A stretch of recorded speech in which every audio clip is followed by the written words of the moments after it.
piloted this program, Theek Kar Dungi, She Fixes, which is a woman-only program.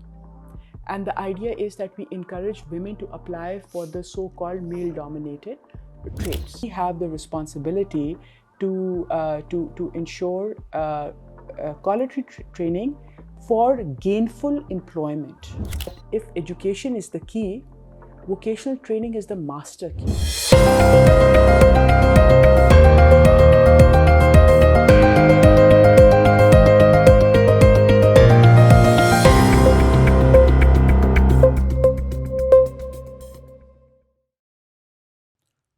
Welcome to another episode of Straight to the Facts, a Criterion quarterly production in collaboration with Talking Sense. Today is going to be a very interesting conversation. We have with us the first female chairperson of the National Vocational and Technical Training Commission. Her name is Ms. Gulmina Bilal Ahmad. Welcome to the show. Thank you. It's a pleasure to have you here. Thank you for coming. Today, I believe is going to be a very interesting conversation. But before we get into what you are doing in the commission, I would like to know your personal voyage, your personal journey, especially as a female, of reaching where you have reached, with the female perspective in mind. Gigi, thank you so much. I must admit that I am excited to be in a conversation with you. It's truly a pleasure. But I do hope that this conversation is not going to be interesting because there's a Chinese curse, may you live in interesting times. But hopefully it will be an enjoyable one. Personal journey, Ji, I think we all evolve as human beings. और we are the amalgam of our journeys, personal, professional. We are the reflection of the people around us, whether it's at home, whether it's in my neighborhood, whether it's in my city. My personal journey is one of joy, of celebration, of the fact that I always wanted to push the envelope. And I believe that I am one of the few lucky Pakistani women jinko they had the space to actually push the envelope. Okay. My personal, professional, because I can't really differentiate because all the work that I've done, all these 26, 27 years is work of passion and of interest.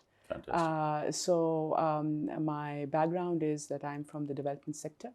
At school, at college, I was convinced, I knew what I did not want to do. I was confused as to what I wanted to do. So in this confusion, life took me to a degree in psychology. So I've worked with substance abuse survivors. I've worked with marginalized individuals. I've worked with trauma individuals. I also dabbled a little bit with a strong interest in politics. So I was a student of political science also. Interesting. Then the last 20 plus years have seen me work the length and breadth of Pakistan, of Bangladesh, of Sri Lanka, of India, of America, of Romania, of Germany, having interesting conversations like the one that we're having now. So my niche area is, so I always say that I'm in the business of people and ideas. So this interest, this business has taken me to a number of places, and I landed up at the National Vocational and Technical Training Commission with a strong passion to bring the public perspective, the Joe public, the Jane public's perspective into mainstream policy making. Okay. So here I am. Fantastic. That was very interesting. So there goes the Chinese proverb. But as far as the commission itself is concerned, just so that our viewers have a better understanding of what it is, if you could just explain to us how it works, what the framework is, and how it sort of encompasses all of Pakistan, the Gee, provinces? so the commission, the Mm. National Vocational and Technical Training Commission, is essentially a regulator. Okay. Period. All right. So let's unpack that part Mhm. of it first. Mhm. So we are a regulator Mhm. of all technical education, vocational education, and training Mhm. that happens within the geographical boundaries of the Islamic Republic of Pakistan. Mhm. What does that actually mean? Mhm. That means that whether you are a public institute, Mhm. you are a private institute, Mhm. the curriculum that you will use, Mhm. the mandate through which you will be registered, Mhm. the certification, the accreditation, Mhm. all of this is regulated by NAVTTC. Mhm. So, in that sense, we are no different from the PEMRAs and the PTAs of this world. Okay. Administratively, we come under the Federal Ministry of Education. Okay. Um, so we've been around since 2011. Mhm. So after the before the 18th Amendment, so we had the provincial sort of partners, provincial Mhm. TEVET regulatory institutes that would report to NAVTTC. Mhm. After the 18th Amendment, um, uh, all the federating units have their own provincial TEVET institutes, as well as provincial TEVET regulatory bodies. And we consider them as our affiliate partners. And the idea is that we work together so that the TEVET footprint of Pakistan within the country, as within the region, globally, is deepened. Of course, over the years, there've been years when there has been a lot of coordination with the federating units, and there have been years where there has been less. So last year we put together on the directors of the SIFC, and also when we sort of recognize the real need for coordination and to avoid multiplication, we have the TEVET coordination committee.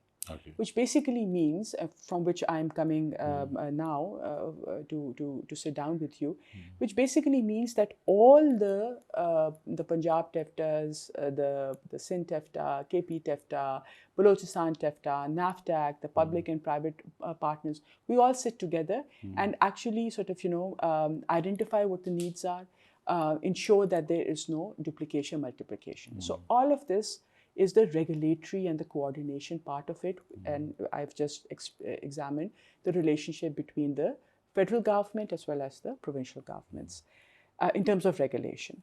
Now, we also come under the Prime Minister's office.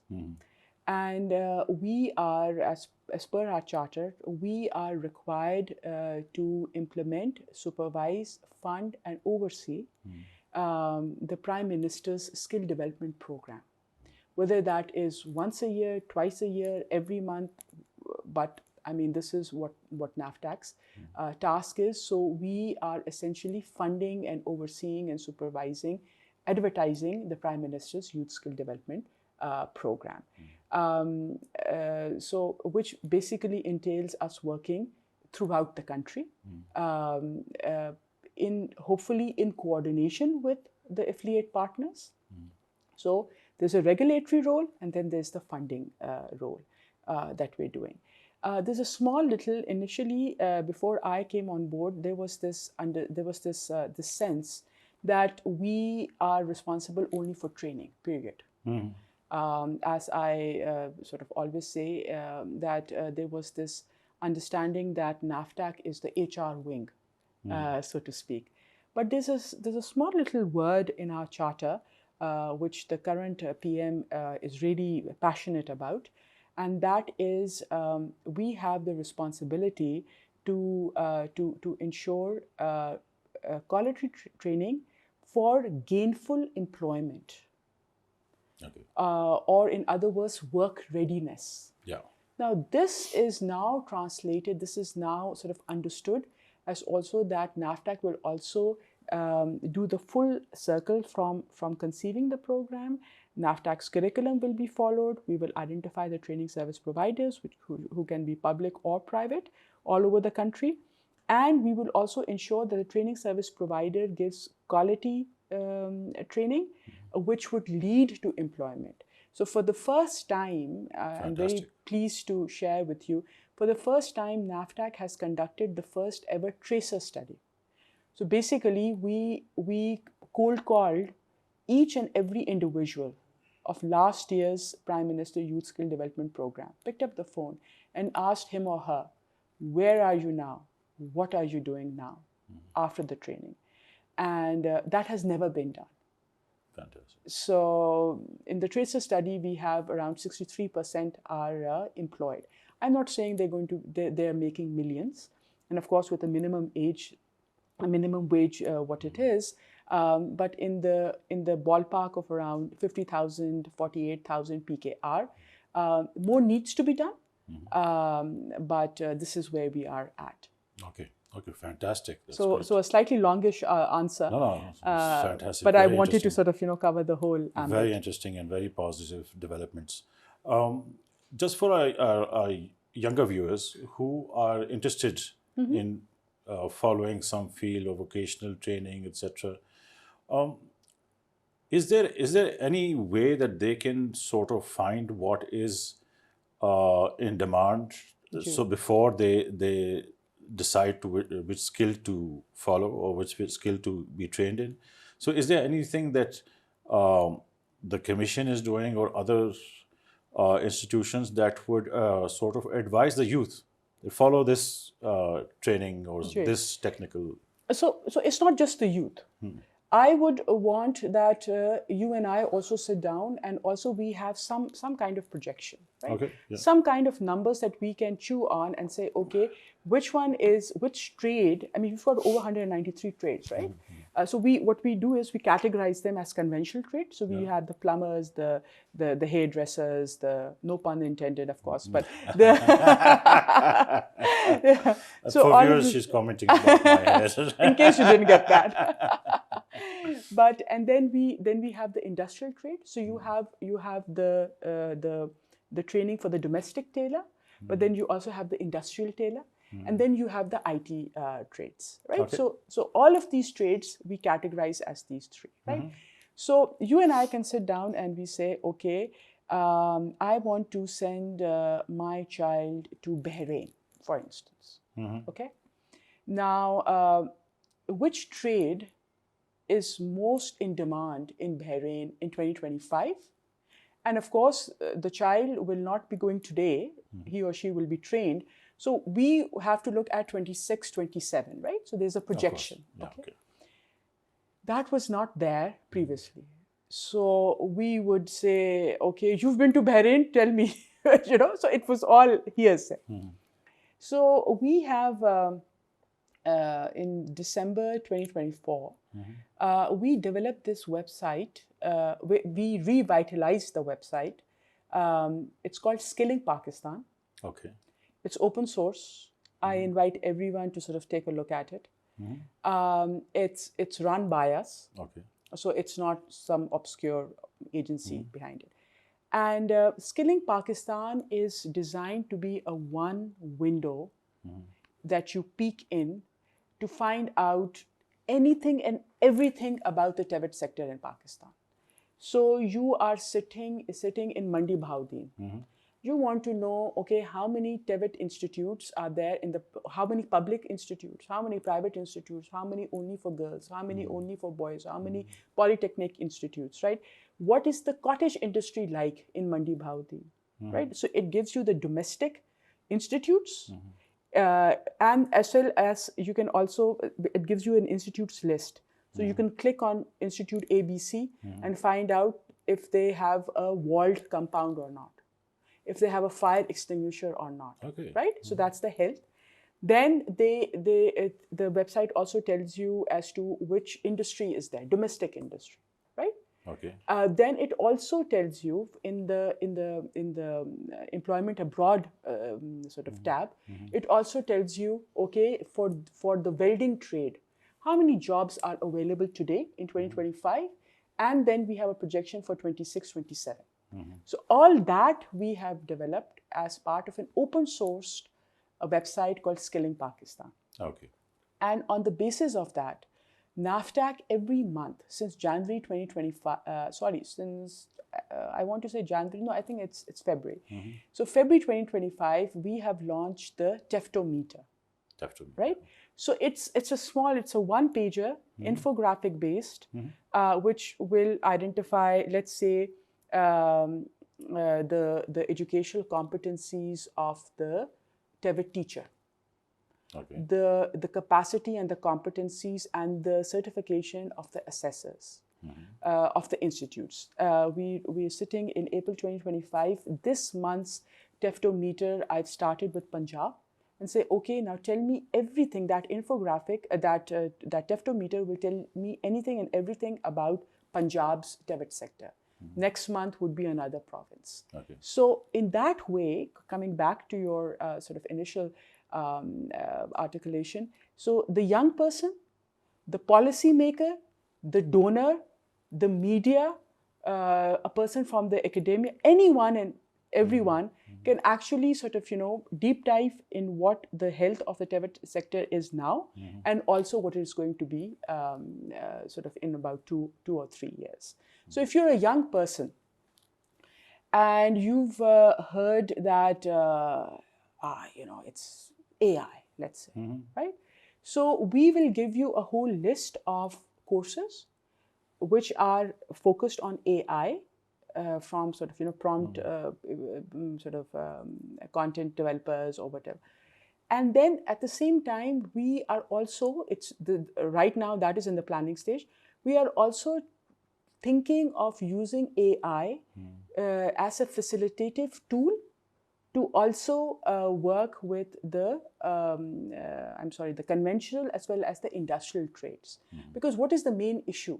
The main issue with our sort of institutes or the ecosystem is that there is very little opportunity for practical hands-on training. That's right. Right? That's right. So now there are two ways of going about it. One is that I connect my training institute.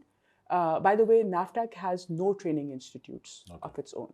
Except for the Center of Excellence Islamabad, we don't have any institute of our own. We just fund them and regulate them.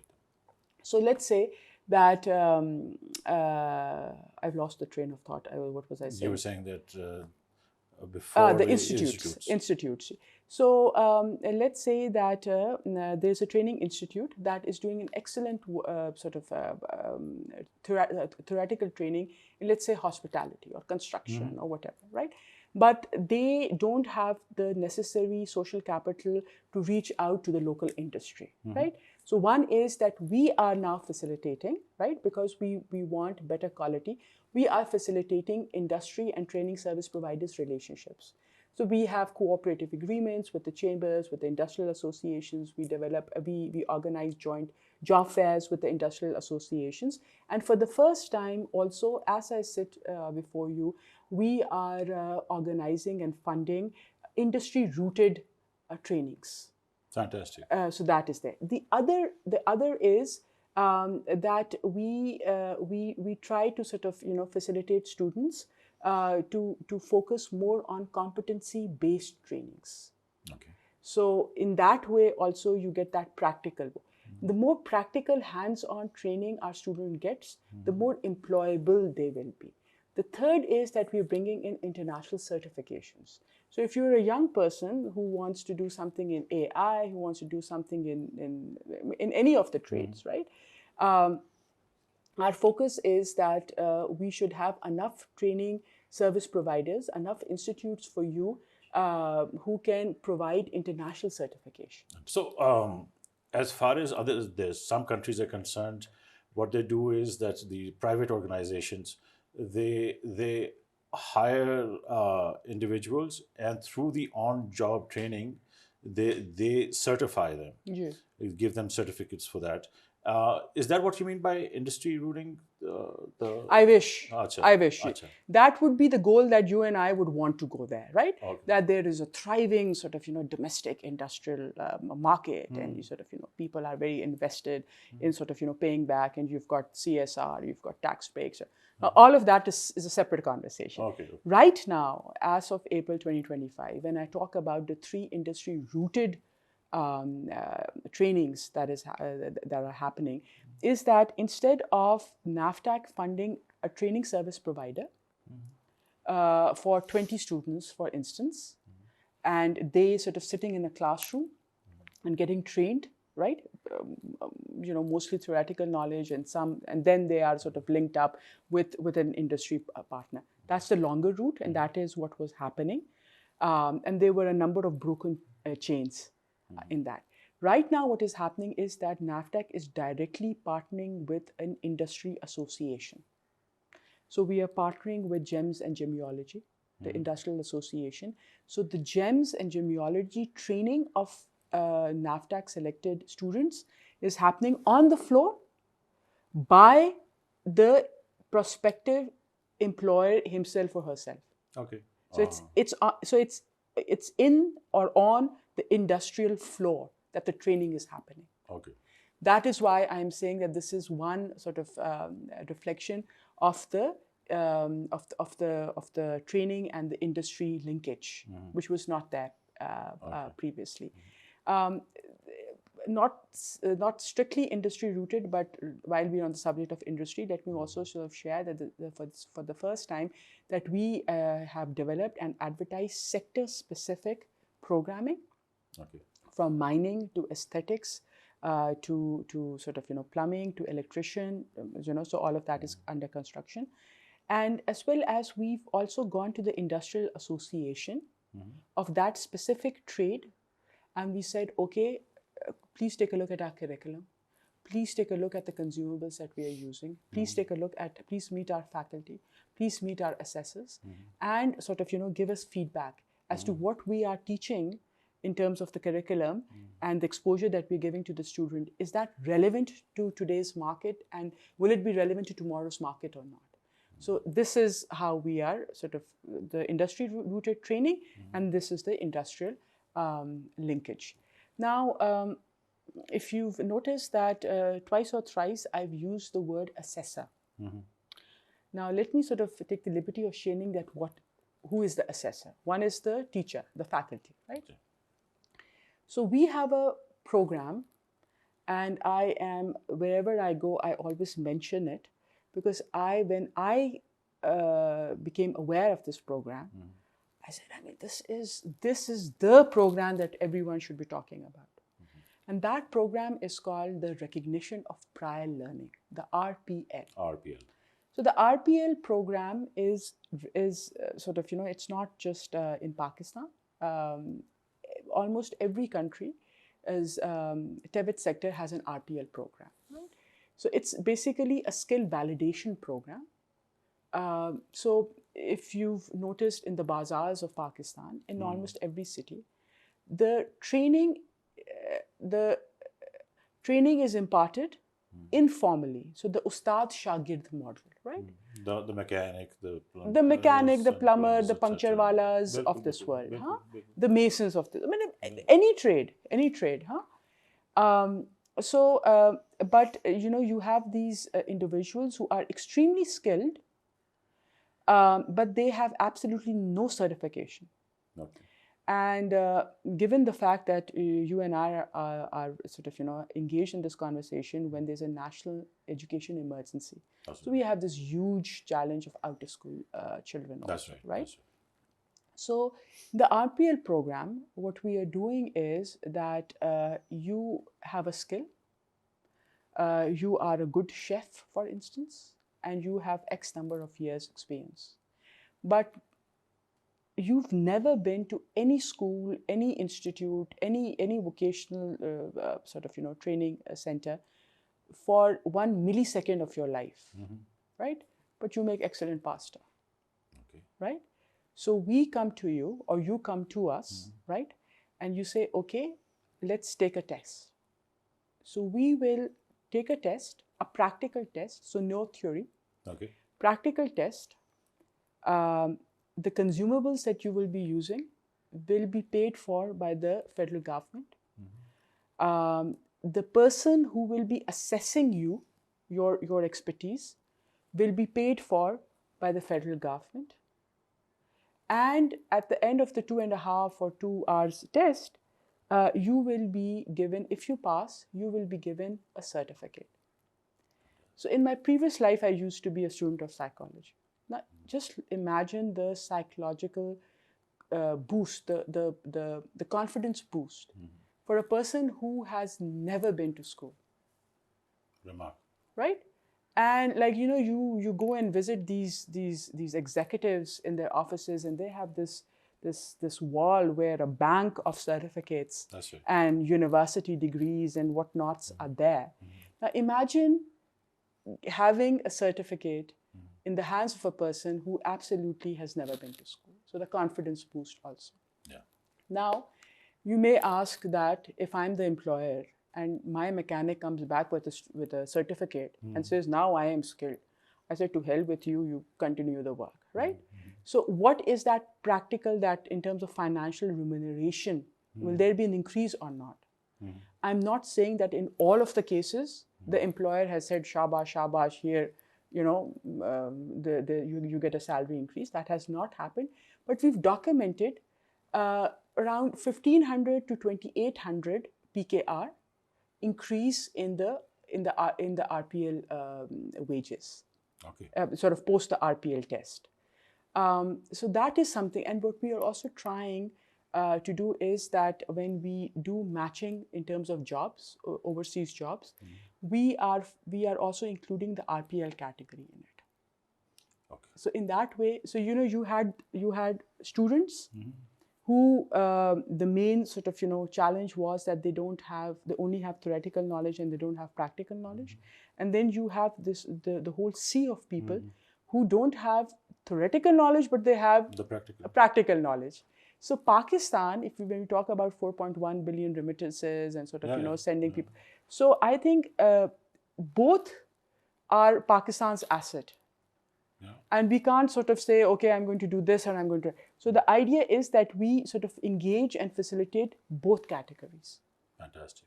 But even getting a certificate like this through just your practical experience, and it's not just, it's a major thing, but would that also make them marketable for abroad as well with a certificate? Absolutely, a certificate. But I'm saying is that in terms of proactive facilitation for overseas job matching that we're doing for the NAVTTC trained or the TEVT sector students, their graduates, we're also sort of engaging the RPL section in it.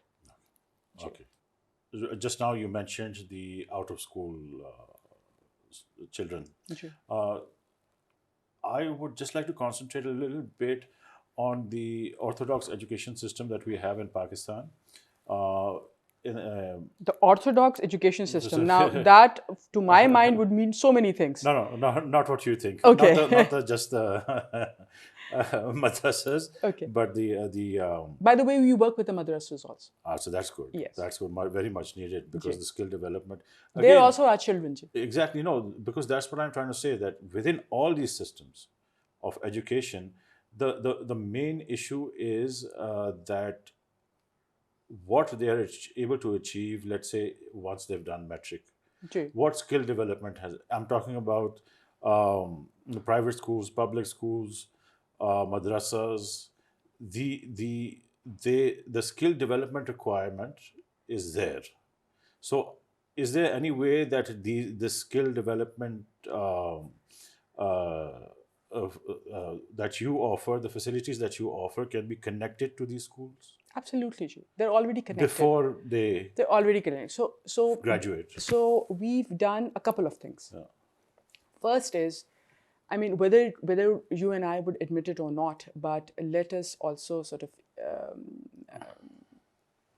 confess that we, particularly sort of the majority in our country, we would like our daughters and our sons to be doctors and engineers and all of that. That's so true. I would say, okay, if you say, okay, my son or my daughter needs to be an electrician, so I would be saying, but there's a certain social stigma attached to it and all. So this mindset, And although you and I both have been educated within Pakistan in our Urdu class, in our Islamiyat class, जो है मेहनत में बरकत है, हुनरमंद वो. So all of this is rhetoric, which I think now we need to sort of end. And we need to be mindful of the fact that jobs of today, jobs of tomorrow are all skill based. That's so true. I always say that if education is the key, vocational training is the master key, particularly today and particularly tomorrow and the day after. So we've done a couple of things together because we come under the Ministry of Education. We reached out to the National Curriculum Wing and we said, okay, can you sort of work on mainstreaming and demystifying the skill sector? They said, Gee, madam, we're going to publish 2 books on this. I said, we don't need more books. We just need it to be sort of, mainstream. So when you're sort of teaching Islamiyat, when you're teaching Urdu, when you're teaching science, for instance, in science, when you are teaching the children circuits, so there should be a small little box on the side saying, okay, if you want to attain level 2 or level 3 sort of, training in being an electrician, you can sort of also reach out to any of the TEVET programs. So in that way, you get that information across also. Then we are also very mindful of the fact that the idea is that the TEVET sector is seen only as catering to a certain demographic, to a certain social class. Yeah. So we are bringing in international certifications. Again, the focus is that we bring in international certification, create skilled pathways between our institutes and international institutes so that international global perspective and global opportunities are also available. So when you think about your child, you don't just think about the child becoming a doctor or an engineer. You think about that child to become a fashion designer, to become a textile engineer, to become a medical technician. So that is the the mindset issue, and the fact that we need to engage with society as a whole, and particularly with parents, to also sort of share with them that whether your child is a madrasa student, whether your child is a person with different abilities or specially abled person, whether you are a young girl working at home, working outside the home. Skilling is something that you and I can also sort of add and learn and then add to our portfolio. So making skilling sexy is something that I feel very, very passionate about. Fantastic. Again, going back to the mindset, and especially mindset in our society, has these programs helped in sort of bringing the female participation up, and has it encouraged them to be a part of this I system? I do hope that that's the first sort of female chairperson.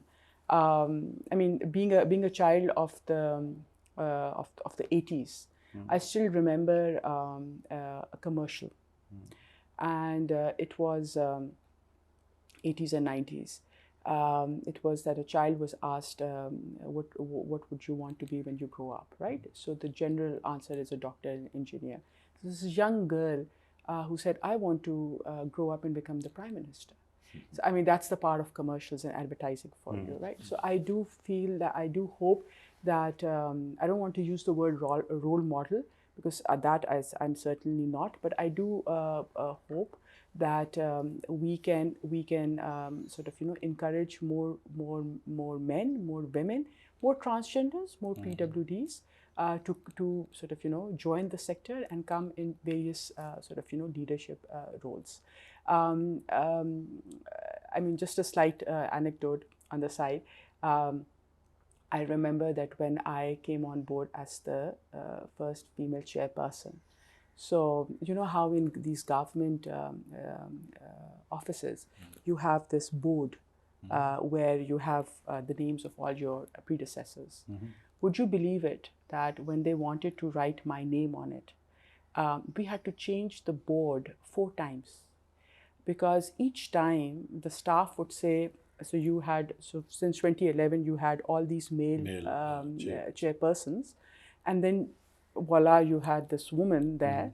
So they said, Miss Gulmina Bilal Ahmad on the board, and then they said the first chairperson. I said, no, I mean, I'm not the first chairperson of NAVTTC, right? I'm the first woman chair. So this seemingly simple fact was something that was not understood. Even now, people refer to me as the chairman now. So I said, I'm not the chairman, right? Now, so this is just a small little, shuru mein, you mentioned sort of the personal journey and all, so I thought I'll mention it. So last year, when I took over, I introduced a program which is called She Fixes. Okay. And Urdu mein, I like the Urdu name better, although my colleagues like the English name better. The Urdu name for it is Theek Kar Dungi. So it's a promise, it's a hope, it might also be a threat. So the idea, because as I mentioned, even last year, even before 2024, even today, we've got orphans, we've got Hafiz-e-Quran, we've got PhDs, we've got sort of, we've got PWDs, we've got sort of, people from all ethnicities, all sort of, all religions, all sects. So I mean, it's truly an inclusive program that way. Although in terms of PWDs, I would want it to be more inclusive, but just I'll come to that in a bit. But for women, I noticed that most of them were sort of applying for the more so-called women-related trades. Like we did not have any women applying to be an electrician or a plumber or whatever. So we piloted this program, Theek Kar Dungi, She Fixes, which is a woman-only program. And the idea is that we encourage women to apply for the so-called male-dominated trades. Okay. So we did electrician, we did plumber, we did security guard, we did a gym instructor, then we did mobile repair. I mean, in my previous life, when I was with the development sector, I used to work with a lot of women who were sort of, facing the challenge of cyber harassment and all of that. Now, willy-nilly, the challenge started, the problem would start when a woman's mobile needed to be repaired. And it went to a local chap somewhere in the local market. And sort of things went south from there, because you have photographs and you've got personal sort of information and all of this. So the idea of She Fixes is that you encourage women to sort of look at the so-called male-dominated trades as a skill. And also, truly, I feel that the idea is to truly empower them. Now, I'm not saying that, and we started off as a pilot. So we started off with around 760 women, and the women who graduated were around 600 some. So we had a bit of a dropout. Now in this program, we are now commissioning the tracer study for this. I'm not saying that this is going to be a program where there would be a lot of employability, right? But just imagine that I am a woman who needs my UPS fixed, or my juicer fixed, right? Or my switchboard fixed. Most of our population, the women would have to wait either for the men folk to come home in the evening and fix it themselves, or to get someone to fix it. Now, imagine that you have a She Fixes woman graduate who has learned to fix household appliances. That was another course that we did, right? And you're the neighbor, and you need something to be fixed. So I always say that if you are neighborly and you're friends, then the She Fixes graduate will fix your appliance for free. But if you are not too friendly, then that woman can ask for a modest fee. Now that even if we have one woman in the entire lane or neighborhood, I think that could be the initiation of change. So the She Fixes program is a woman-only program which I started to sort of positively engage with women. Last year was the pilot. Now we are going. It's part of the regular programming now due to the vision of the Honorable Prime Minister, and we are soon going to be advertising that program. Just for my curiosity, Ji, please. the 600 or 700 women that enrolled in this, which you just now mentioned, what sort of socioeconomic background do they come from? They were mostly in terms of they were mostly households who were surviving on minimum wage or above minimum wage. Fantastic, fantastic.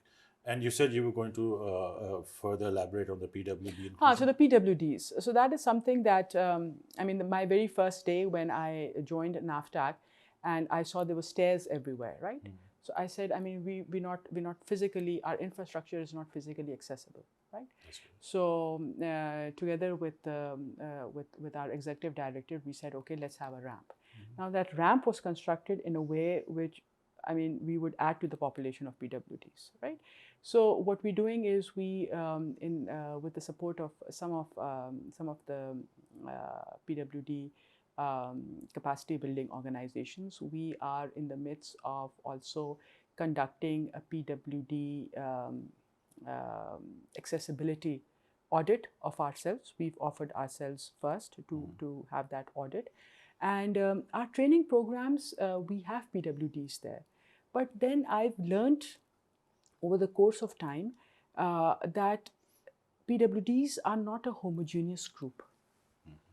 So you've got different kinds of sort of challenges, and if I'm a wheelchair user, I'm a wheelchair user that wears a supporting jacket, and the other person is a wheelchair user that does not wear a supporting jacket, the learning experiences and the time with which I can sort of comfortably sit on the wheelchair are different. So imagine that I have the training, the theoretical part of the training program of 6 hours for both. I think that's a tad unfair. So what we are trying to do is that we're trying through hybrid Revit, through sort of training PWDs in sort of how to fix, how to repair sort of accessibility devices. We're bringing in specialized programming also, and also ensuring that our regular programming is customizable for different abilities. Okay. While talking to you, I just had a random thought in my mind. Again, this is not much talked about in Pakistan, and it should be. And I'm talking about our prisons. Our prisoners, they are sort of, well, they're in jail, they're in prison, they're eventually released, yet there is nothing done within the prison that makes them better citizens coming out. And I believe that the skill set, if they can get within the prison, would help them to readjust without getting back into the criminal activity that they were in. What would be? Absolutely, couldn't agree more. But I wish I could say that I've done a lot of work on it. I haven't. We haven't. We did have a small little program. We did have the finances also for it, for the prison program. But to be honest, that is an oversight. And we definitely need to look at it. Fantastic. Just wanted to ask you one more thing. The vocational training centers that are around Pakistan, what are do you know the numbers, and are they more required? 4,000 plus. You'll get the numbers from 4,000 plus. 4,000 plus. You'll get the exact numbers from Skilling Pakistan. Which I really hope that would be displayed on your handles. But in terms of registered organizations, we have quite a few. We have around 500,000. But in terms 500,000 organizations? Yes, in terms of registered organizations, right? Okay. You know, these are organizations also that might have been registered, 5 years back, 4 years back. They've done some work and then they've sort of faded out and all this. But right now, 4,000 plus, I wish I had the exact number, but 4,000 plus are the institutes that are currently functional and we are engaged with.